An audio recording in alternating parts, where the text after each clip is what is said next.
मुल्तान सुल्तान से रावलपिंडी के दरमियान मैच खेड़ा जाएगा तो पिंडी की टीम बड़ी ऑफ कलर नज़र आ रही है। 7वें नंबर पर मौजूद ने, ना ही रिजवान चलते पे तो आमिर भी उस अंदाज में बॉलिंग नहीं करते पे। साढ़े नाल जुल्फिकार बेग साहब मौजूद ने। बेग साहब वध जीएनू है, तुम भी पिंडी दे हो, की हो गया पिंडी नूं? ना ही आमिर को बॉलिंग हो रही है, फिर नसीम शाह जो पोलिटिकली इंगेज रहे ने, ट्वीट्स कर रहे थे, फिर जुर्माना होया। ए प्रेशर भी हो सकता है, हालांकि टीम कॉम्बिनेशन अच्छा है पिंडीज का, डेल मिचल भी ने, सैम बिलिंग्स ने, लेकिन परफॉर्मेंस उस तरह नहीं आ रही। की समझते हो? देखो जी, पिंडी बॉयज ने हमेशा क्रिकेट में प्रमोट किया, सपोर्ट किया और बदकिस्मती नाल अच्छा खेड नहीं रहे, तो इसका ये मतलब नहीं कि असी मैदान में नहीं हाँ। मुस्तकबिल साडा बड़ा रोशन है, तो जिन्हां खिलाड़ियों की जिक्र कर रहे हो ये तकरीबन अपना बेस्ट दे रहे ने। ते नसीम शाह नाल जिहड़ा ताल्लुक है वो तो बड़ा एटीट्यूड नाल बड़ा प्रॉब्लम है। देखो इस तरह इस प्रोफाइल इस लेवल की तुसी क्रिकेट खेड के तुसी अवामी लोगों ने जज्बात को नहीं मुजरू कर सकते। उसकी बड़ी वजह है कि पोलिटिकली किसी खिलाड़ी नहीं होना चाहिए ना पार्टी बढ़ना चाहिए। क्रिकेट इन्हों का खेल है, पैशन है, यही इन्हों का रोजगार है। इसी रोजगार नाल इन्हों की जिंदगी ने अमूर चलते हैं और कोई भी इस तरह की उल्टी सीधी अगर गल करते हैं ना सिर्फ पोलिटिकली बल्कि मुआशरती तौर पर भी ये काफ़ी ज़्यादा कमज़ोर हो जाने उन्हें गला नहीं वजना। तो कोई भी क्रिकेटर है जो हरी क्रिकेट की तरफ आना चाह रहा है कि जो मुस्तकबिल इसमें शामिल होना चाह रहा है उसने इन्हें 3-4 चीज़ों से काफ़ी गौर करना चाहिए। कौमी अमूर हो जावन, जोड़े कानून नाफिज करने वाले इदारे हो गए, पाकिस्तान हो गया, मजहब हो गया, ये 3-4 ऐसे टची पॉइंट्स ने इन्होंने जो उत्ते इन्होंने गुफ्तगू करें तो ग्रेज करना चाहिए। अपनी गेम नाल फोकस करन, जोड़ा प्रोटोकॉल किसी जगह का है उसको फॉलो करन, उसके एहतराम में उसकी गल मनन। ते क्रिकेट बोर्ड की जी मैनेजमेंट है वो इस चीज़ को हर चीज़ को मॉनिटर कर रही होंगी, क्योंकि देखो ना दुनिया ने तो क्रिकेट सिर्फ PSL अगर वो शायकीन नहीं देख रहे लेकिन दुनिया भर ब्रॉडकास्ट हो रहा है, तुहाडियां गल्लां, तुहाडे रिकॉर्ड, तुहाडी बॉलिंग हर चीज़ मॉनिटर हो रही है।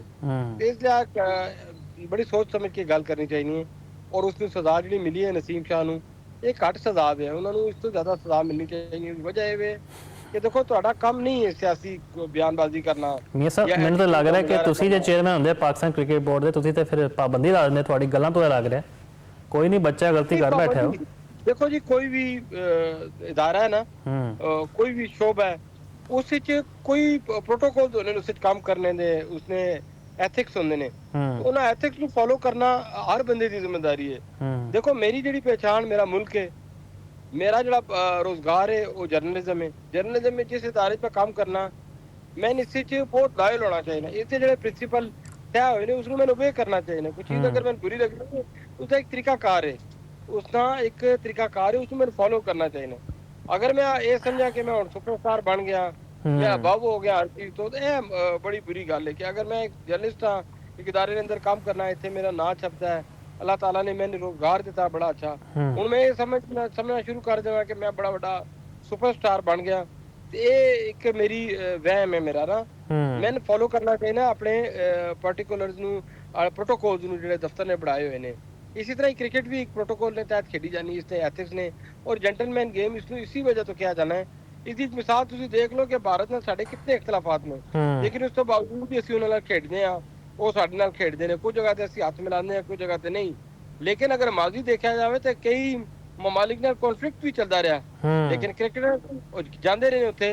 पाकिस्तान ने कई क्रिकेटर्स ने जिहड़े इंडिया के अंदर इतने ज़्यादा पॉपुलर ने कि उन्हों का प्रोग्राम पाकिस्तानी क्रिकेटर तो बगैर मुकम्मल नहीं होता क्रिकेट वाले ने। अगर एटीट्यूड ना ताल्लुक है, अगर तुम अच्छा एटीट्यूड रखोगे तो तुहाडी एक एग्जाम्पल बन जाएगी कि यार ये बंदा इसका रवैया बड़ा मुस्बत है, तो मुस्बत रवैया इंसान को कामयाब बनाता है। तो इस तरह की अगर चीप हरकत करके तुम अगर चाहो कि मैं पॉपुलर हो जाऊंगा तो पॉपुलैरिटी का ये म्यार नहीं है कि तुम किसी को एटीट्यूड तका के। बेग साहब थोड़ी रावलपिंडी की गल करिए, कप्तान रिजवान भी उस तरह परफॉर्म नहीं कर पा रहे, कैप्टनसी भी फ्लॉस नज़र आ रही ने, की वजह समझते हो? प्रेशराइज ने क्योंकि माजी में उन्होंने थोड़े इख्तलाफात रहे ने PCB के नाल, सेंट्रल कॉन्ट्रैक्ट से साइन करने तो उन्होंने इनकार किया, फिर बिग बैश लीग में भी उन्होंने परफॉर्मेंस बिल्कुल ही डाउनग्रेडेड रही है। की समझते हो यही रीजन हो सकती है या हिसाबी तौर पर कितने ना कितने प्रेशराइज ने? ये दुनिया ना बेस्ट ग्लैमर क्रिकेट का इंजॉय कर चुके हैं, इन्होंने पता है किस जगह से किस तरीके नाल टैकल करना है चीज़ों। नवी टीम है, नवा आजम है, लेकिन खिलाड़ी तो पुराने ने, इन्होंने ओपोनेंट जिन्होंने खिलाफ भी खेड रहे हैं, इन्होंने कमजोरियां का उन्होंने वीक पॉइंट्स का पता है इन्होंने। ये तो इन्होंने प्रोफेशनलिज्म, मैं हमेशा प्रोफेशनलिज्म की तां गल करना कि कोई खिलाड़ी अगर किसी टीम में सिलेक्ट होना है किसी बुनियाद से उसनों टीम का हिस्सा बनाया जाना कि वो पाकिस्तान वास्ते ਜਾਂ ਆਪਣੀ ਟੀਮ ਵਾਸਤੇ ਜਾਂ ਜਿਸ ਵੀ ਲੀਗ ਨਾਲ ਉਹ ਖੇਡ ਰਿਹਾ ਉਸ ਵਿੱਚ ਆਪਣੀ ਜਿੱਤ ਦਾ ਕਿਰਦਾਰ ਅਦਾ ਕਰੇ। ਅਗਰ ਉਹ ਇਸ ਮਿਆਰ ਤੇ ਨਹੀਂ ਉਤਰਨਾ ਫਿਰ ਬਹੁਤ ਸਾਰੇ ਕੁਐਸਚਨ ਮਾਰਕ ਉਸ ਦੇ ਉੱਤੇ ਆਉਂਦੇ ਨੇ। ਤੇ ਜਿੱਦਾਂ ਪ੍ਰੈਸ਼ਰ ਦਾ ਤਾਲੁਕ ਦੇਖੋ, ਇਹਨਾਂ ਦੇ ਆਪੋਨੈਂਟ ਟੀਮਾਂ ਵੀ ਬਿਹਤਰ ਪਰਫਾਰਮ ਕਰ ਰਹੀਆਂ ਨੇ। ਇਸ ਵਜ੍ਹਾ ਤੋਂ ਪਿੰਡੀ ਇੱਕ ਨਵੀਂ ਟੀਮ ਹੈ, ਉਹ ਸਟਰਗਲ ਕਰ ਰਹੀ ਹੈ। ਜਿਸ ਅੰਦਾਜ਼ ਨਾਲ ਉਹ ਖੇਡੇ ਨੇ ਉਹਨਾਂ ਨੂੰ ਇਸ ਤਰ੍ਹਾਂ ਖੇਡਣਾ ਨਹੀਂ ਚਾਹੀਦਾ ਸੀ ਜੀ। ਅੱਜ ਮੁਲਤਾਨ ਨਾਲ ਮੁਕਾਬਲਾ ਤੇ ਮੁਲਤਾਨ ਹਜੇ ਤੱਕ ਤੁਹਾਨੂੰ ਪਤਾ ਨਾਕਾਬਲਾ ਸ਼ਿਕਸਤ ਰਹੀ ਹੈ, ਸਿਰਫ ਲਾਹੌਰ ਕੋਲੋਂ ਹੀ ਹਾਰੇ ਨੇ ਉਹ, ਲੇਕਿਨ ਅੱਜ ਬੜੀ ਸਟਰੋਂਗ ਟੀਮ ਹੈ। ਕੀ ਲੱਗਦਾ ਹੈ ਕਿ ਪਿੰਡੀ ਅੱਛਾ ਸਟਾਰਟ ਕਰ ਸਕਦੀ ਹੈ ਅੱਜ ਉਹਨਾਂ ਨੂੰ ਹਰਾ ਕੇ?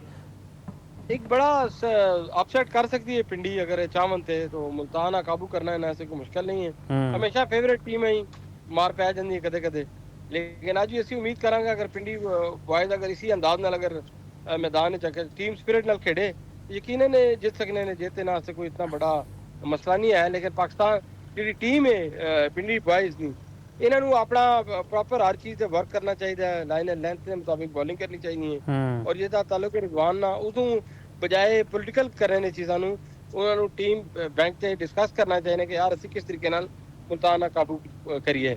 ਔਰ ਉਮੀਦ ਕਰਦੇ ਹਾਂ ਅਸੀਂ ਬਾਕੀ ਸ਼ਾਇਰੀਆਂ ਦੀ ਤਰ੍ਹਾਂ ਪਿੰਡੀ ਦੇ ਕਿ ਇਹ ਜਿਹੜੀ ਪਿੰਡੀ ਦੀ ਟੀਮ ਹੈ ਇਹ ਅਪਸੈਟ ਕਰ ਸਕਦੀ ਹੈ ਜੀ।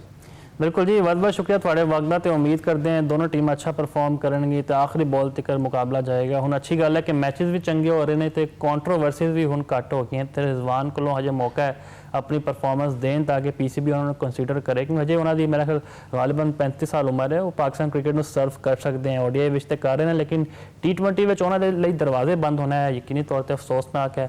हर खिलाड़ी की ख्वाहिश होंगी है कि वो तीनों फॉर्मेट में पाकिस्तान की नुमाइंदगी करे।